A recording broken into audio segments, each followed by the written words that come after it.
Hello and welcome to July at Gasper Cottage, where what I want to do today is look at colour in the garden.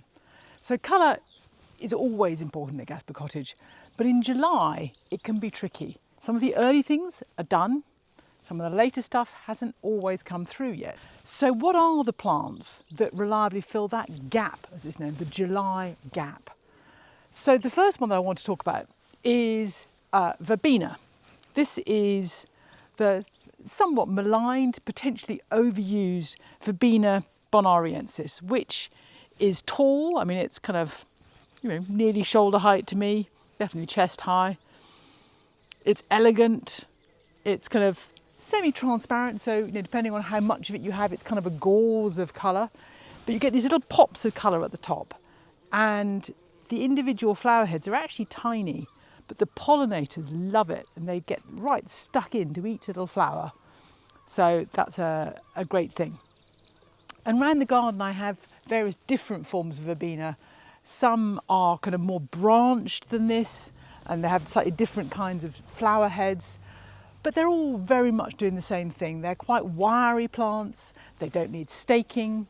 Most of them we find self-sow around here, but they're very easy to weed out in the spring, very identifiable, and generally good plants. They also then stay up as structure well into the autumn and into the winter.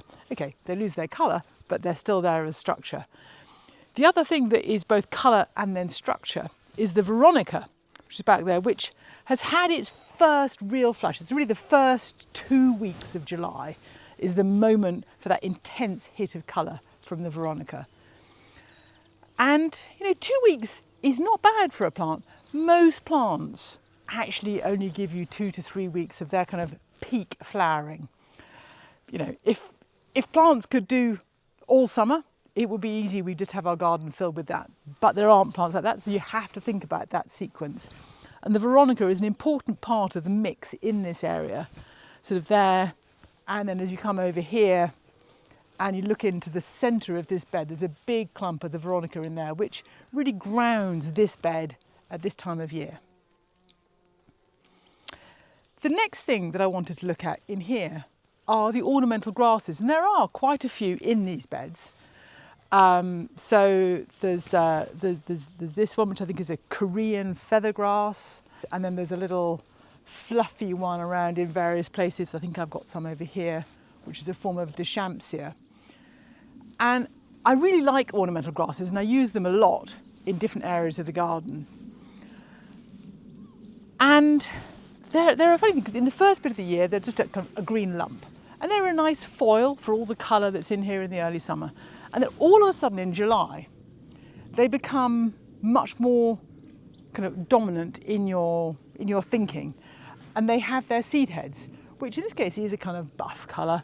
But these ones is a much more typical kind of golden colour. And this will fade to a silver. It's all metallic and rich colours in my mind. But the combination of the gold and the purple, which happens in various places around the garden, is a really, really crucial one in my mind.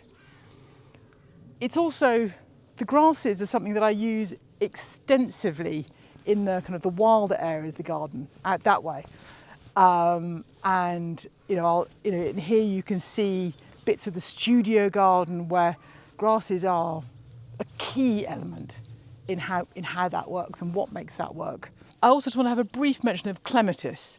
So here we've got various Clematis growing up the wall, and they are fantastic pops of colour. And here I'm using them on the wall, and in other parts of the garden we've got them growing up sort of obelisks of made of metal and closer to paths, and there's a real intensity to the colour. And these are all the late season Clematis. So these are what are known as group 3 Clematis. So you cut them right back down to kind of 20-30 centimetres in the spring, and then they regrow all this lush growth and they flower later in the year on this year's growth. You can see here that I've got them growing in the same space as a rose.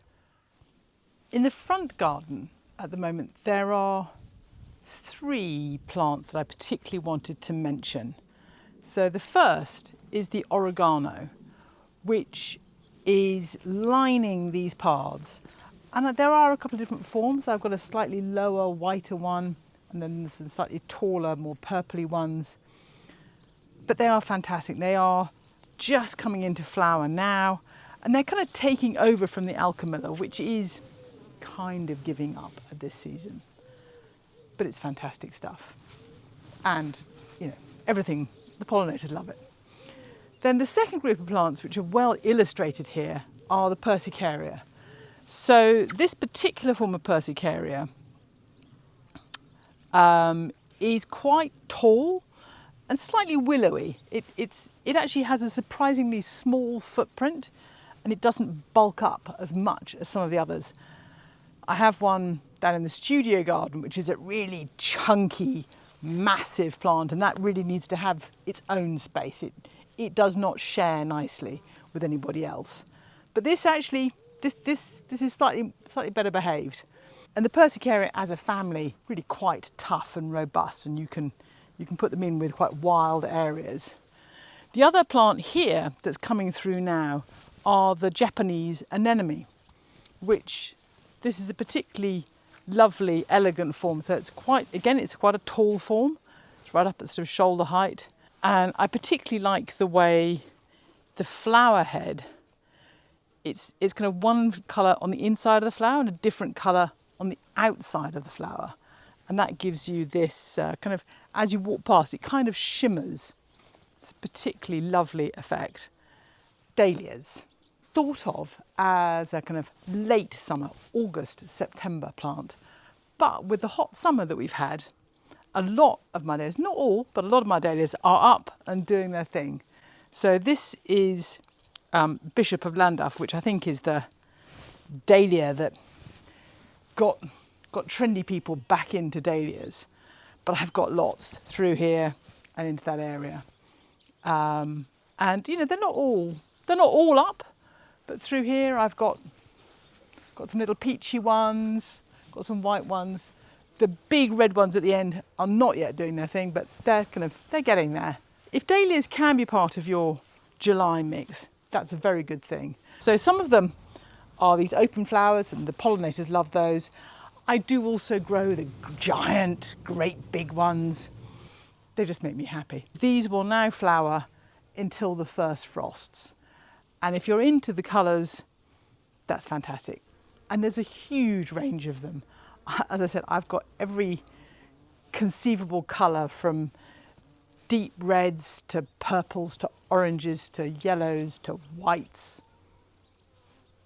It's amazing, and lots of different shapes and forms and sizes. So they are definitely a key part of the July mix with these warmer summers that we're having.